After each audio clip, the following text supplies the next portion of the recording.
Castle Vale School and Performing Arts College in Birmingham was built in the 60s when power was cheap. It's pretty shabby now and hemorrhaging energy and huge amounts of cash. Here's one of our 40-something-year-old metal window frames, and they leak in good measure both wind and rain. We've got something like 30 computers in this room and printers as well. When left on overnight, the energy usage is absolutely massive. But things are going to change. We've brought in energy-saving expert Ken Heaton to shake things up. Deputy Head, lights on, spotlight on, PC in standby mode. You're looking at savings of £10,000 a year. Over the course of a single term, Ken, head teacher Clive Owen and NQT Jordan Kelly will try to meet the challenge of transforming the school's culture, saving thousands of pounds and vastly reducing its carbon footprint.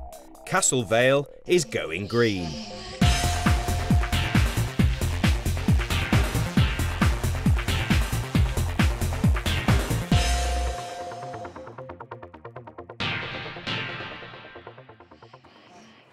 Over 3 programmes, we'll be showing you how this community works to change its culture to become a more sustainable and energy efficient school. You have to keep science moving now and then. Don't forget to empty your bins. Put the gate in there. We'll find out about some simple, free, quick wins.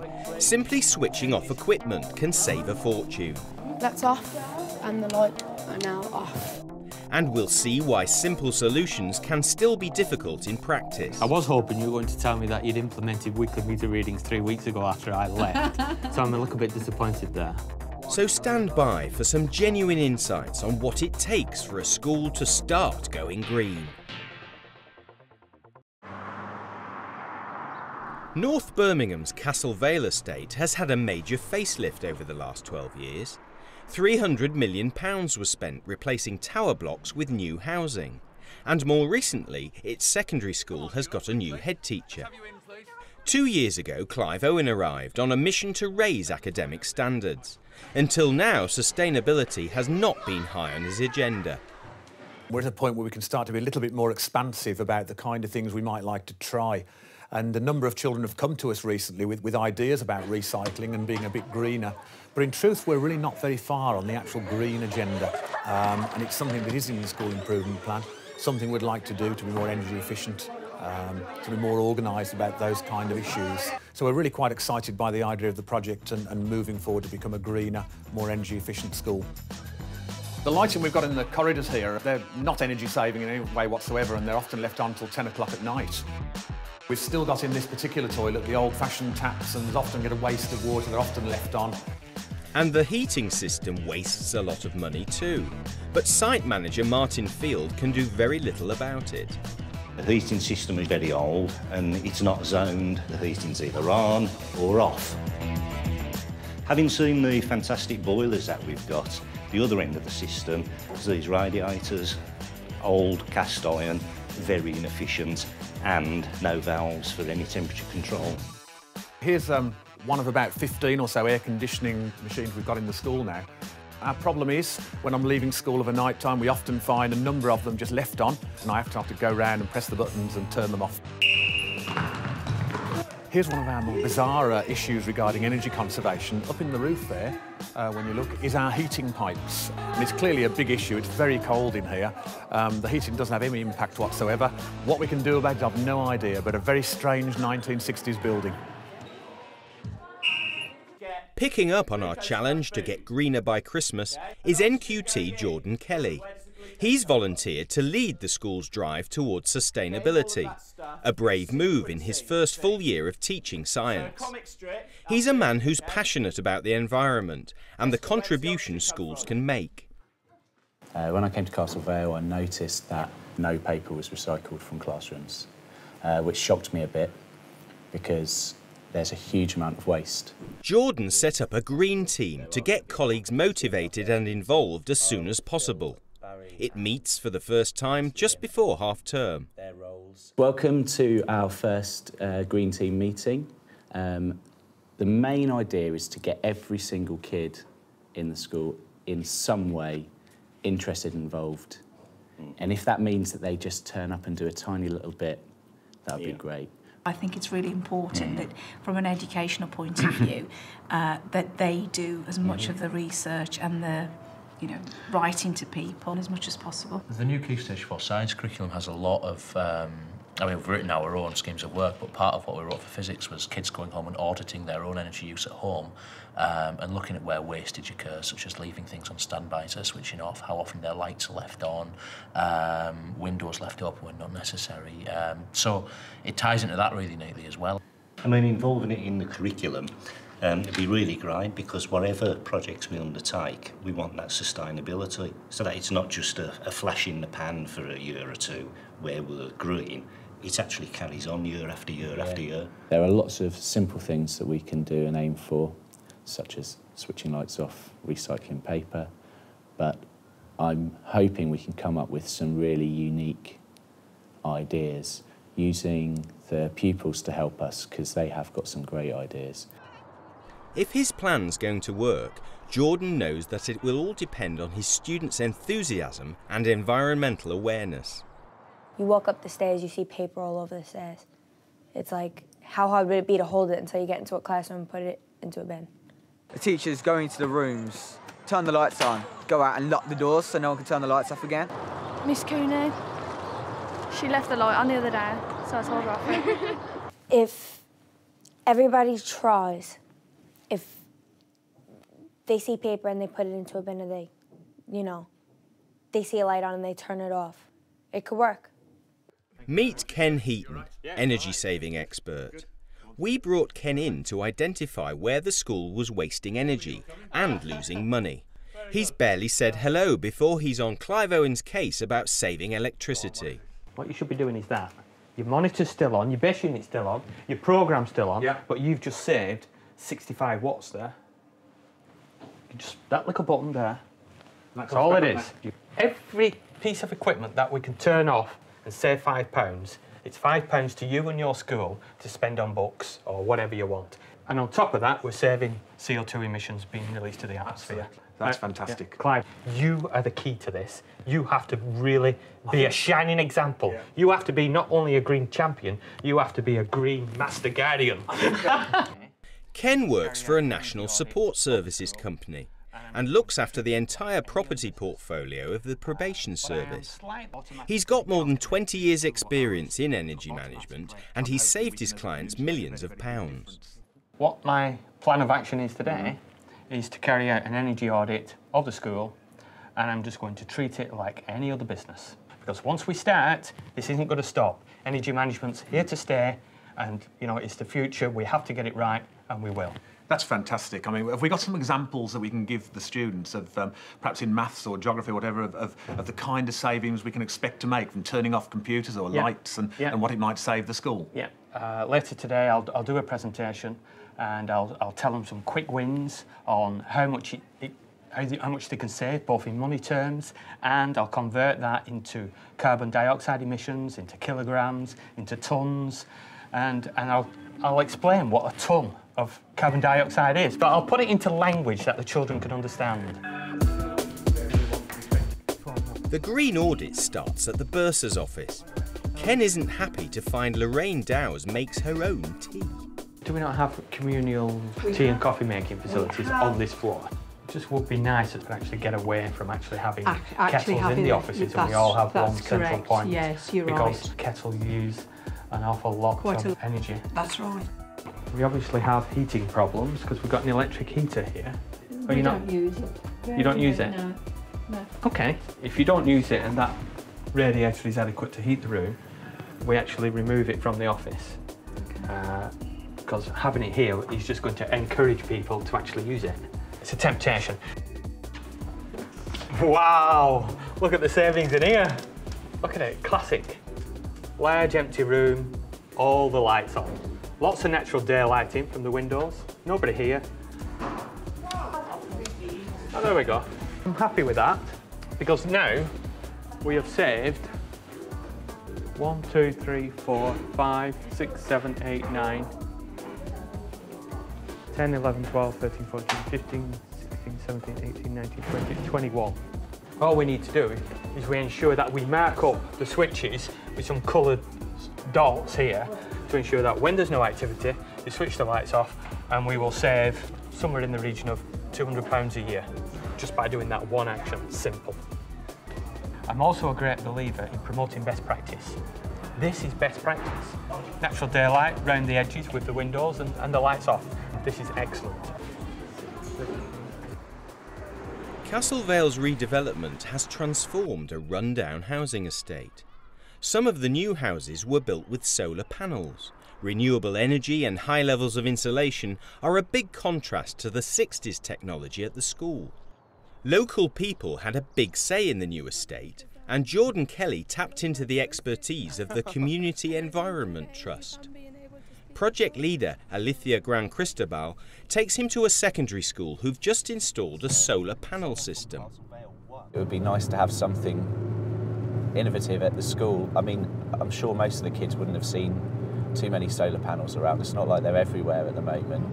I think it's the first school in West Midlands installing the first solar school actually. Swanshurst School is a specialist science college 8 miles away from Castle Vale. They've been going green for 3 years now and have spent £4,000 on a system which is symbolic, environmentally friendly and money saving. Here we are around about 12:30 and the sun is directly on it. Those panels, at this time of the year it's going to go behind that building soon so you can see where the shadow is. But even so, you know, on a November day with the sun, it doesn't seem that warm to me. Those panels are generating heat for our water, and that water is saving us money, and it's saving the environment, it's saving the CO2. The panels heat up water, which is piped into the building into a holding tank and an immersion heater. Hot water in schools has to be heated to 65 degrees centigrade to kill off bacteria. The hot water generated by the solar thermal panels comes into this tank, and it says that it's saving 366 kilowatt hours since probably July. If that's a couple of months, we have 366 kilowatt hours. You know, imagine what that's going to be doing at the end of the year, and it's an easy costing. Temperature, it says here, is 55.9 degrees centigrade. So I've almost got water that is hot enough to use just from the sunshine. Back at Castle Vale, caretaker Jerry Watson shows Ken the school's water meter. Between here and the school building, there's a lot of underground pipe work where potentially there could be an underground water leak. And if there was, that will be spinning around quite fast. Just by a quick visual glance at here, it's fairly obvious that we've not got a problem with an underground leak here. Any school that's got an electricity invoice, if you look for the M-band number and it begins with 00, it means you've got interval data, which means you can see the half-hour profiles for electricity every half hour for the school from midnight to midnight. So you can see what time the lights are coming on and what time they're going off and what they're using over the weekend. And if you contact the electricity supplier, they will send you the half-hour data in Excel for a month. Easy. We've got good insulation on the pipeworks, but there are improved insulation we can make on the flanges and valves. You get like Velcro wrap-round jackets to wrap round these and keep them nice and warm and stop the heat loss, because if you feel that, that's very warm. There's a lot of wasted heat coming from there, and just something as simple as that will save a few £100 a year. Easy savings in a modern boiler room, but Ken soon discovers how decrepit the school's ancient heating system really is. Do these work in general, Jerry? Are they just basically on and off valves? They're not thermostats? They are, but we don't encourage them to switch them on and off. Because of the age of the building, we do get a lot of problems with the valves and what have you if they tend to switch them on and off. Basically, when they're hot in this classroom, the alternative is to put the air conditioning on and not turn off the radiators. Is that correct? Yeah. Okay. Yeah. So we have a serious problem. Back at Swanshurst School, some advice for Jordan and Alicia about improving the school's grounds. How green is the school in terms of its grounds? Pretty much concrete. Right, and don't get put up, but see whether there is ways of greening up the site in any way, even if it is just a small bit like a garden, or if you've got a perimeter fence that could have some hedge material put into the perimeter fence, which would have, again, a double bonus. It would provide you with habitat for the wildlife. It would also provide you screening from the outside of the fence and would look better than just a bare fence for a start off.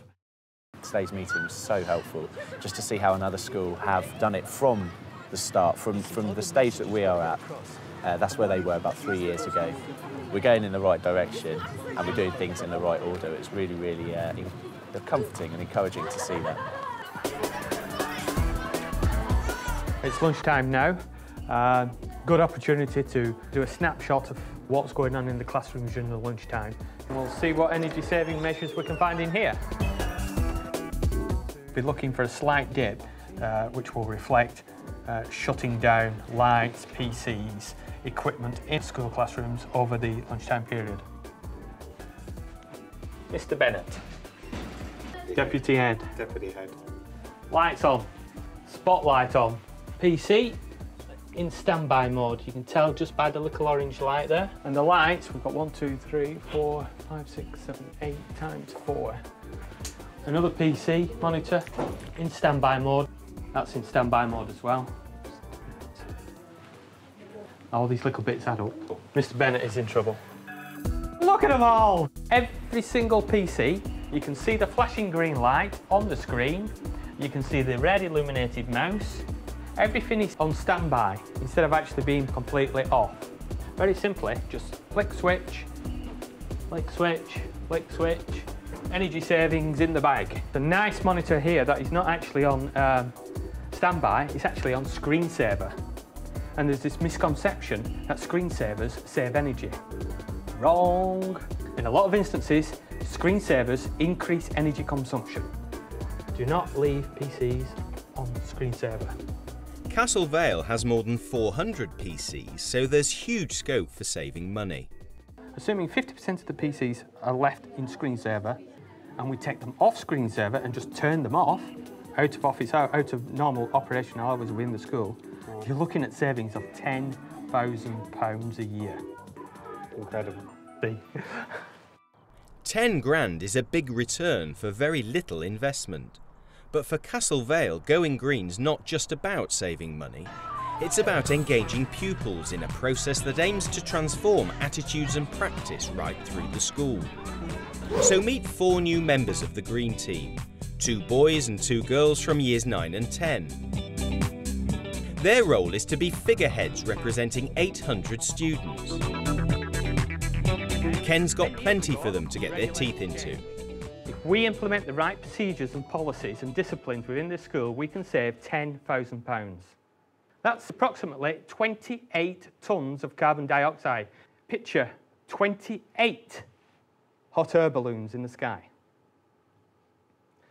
That is how much CO2 this school can save in a year in carbon dioxide by improving the management of the PCs. Today I'm very much focused on the quick wins, and I'm particularly concerned about the classrooms. You've got security grills on the windows.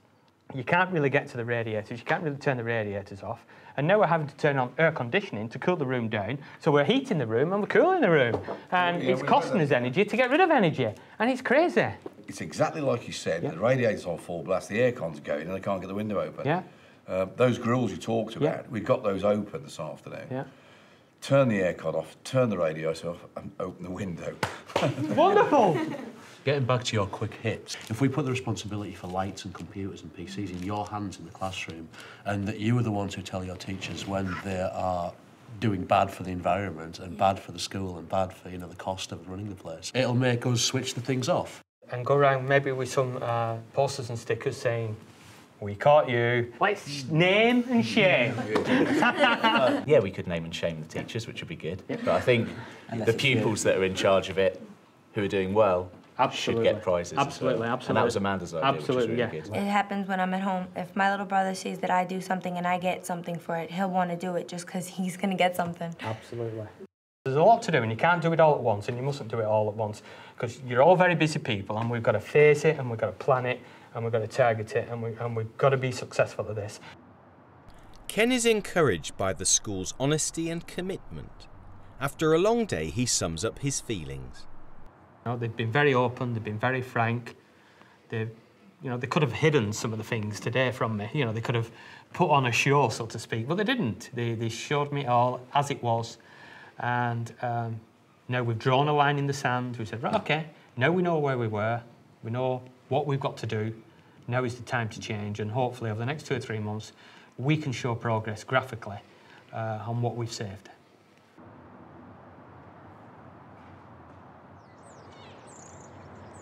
It's Monday morning and Jordan's in early. He's rather subdued after Ken's forensic examination of Castlevale's lack of green credentials. He's chivying form tutors. He wants them to nominate green champions for each tutor group.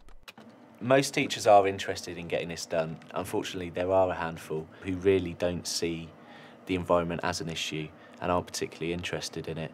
I'm just going to keep moaning at them until if I moan at them enough, they'll want me off their back and they'll nominate those kids, and then it will be the kids' job to ensure that that form room is looked after, because the kids are a lot more enthusiastic about this project than some of the teachers are.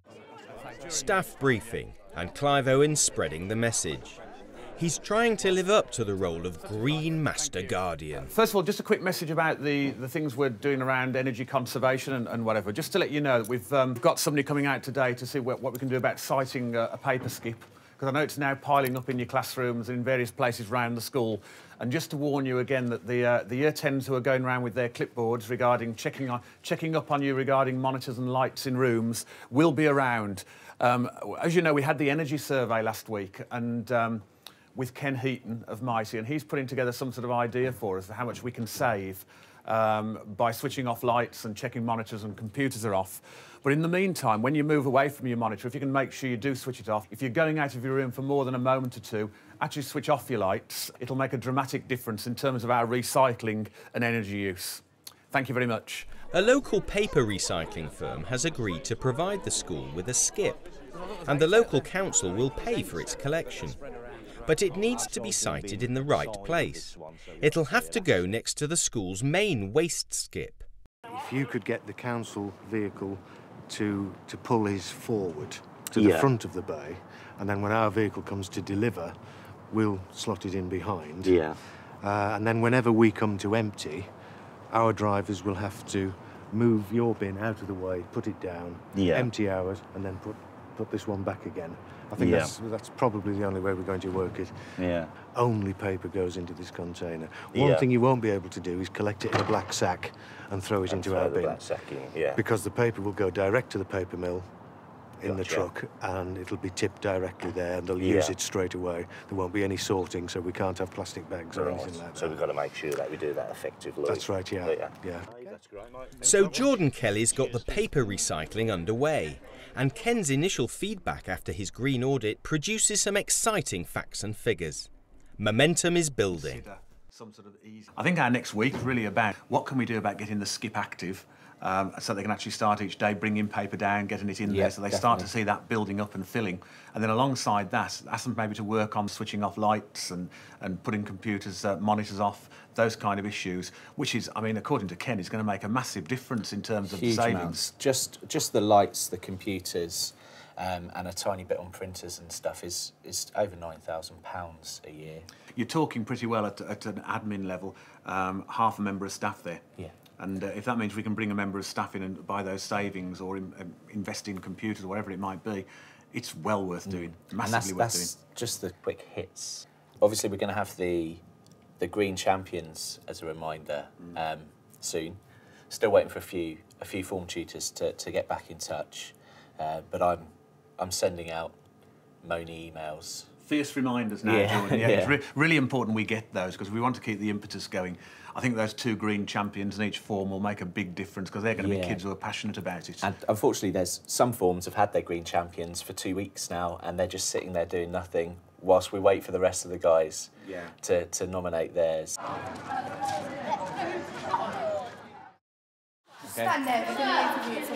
Those fierce reminders do the trick. It's 1 month into the project and Jordan's finally got all his green champions.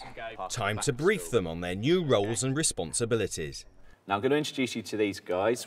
They're working quite closely with me to keep everyone on track. You are going to be in charge of your form rooms. In the mornings, you get there, and if the lights are on and your teacher isn't there, your form tutor isn't there, When they get there, you just have a bit of a moan at them for leaving their lights on. Fair, but some of the teachers lock the doors on, yeah? So you Some of can't the... get in. OK, so if the door's locked and the lights are on, then you have to have an extra big moan for me, OK? Because that means that no one can get in and turn it off. What should we do if we go past any classroom and it's on and no one's in there? Yep, similarly, if no one's in there and the lights are on, just the lights, switch the lights off, OK? After school, do the same. Pop back quickly. If the lights are on and there's no one there, just switch them off. Each form room's going to have a big tub for recycling paper. It's your teacher's job to fill that tub. It's going to be your job to empty it. At the end of the year, we're going to have some rewards for the form rooms that are doing the best. If you don't do too well, we'll name and shame you and your form tutor in one of the assemblies.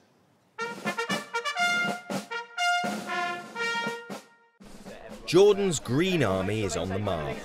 Its mission to make sure that teachers and pupils begin to behave in a much more sustainable way. In just 3 weeks, Castlevale School has already taken some significant steps. They set up a green team, seen an energy survey carried out to identify some quick and easy ways of saving money. And they've got staff and students to start changing their behaviour. But PCs are left on standby, and lights are being left on. There's a long way to go yet. As you'll find out in the next programme, what may seem straightforward on paper isn't always easy in practice. I was a little bit disappointed, to tell you the truth, that they not, grabbed the bull by the horns and let's get this monitoring and targeting in. And changing the attitudes and behaviour of staff is going to be one of Green champion Jordan Kelly's biggest challenges. I'd like just to explain why you've left your lights on in the classroom at break time.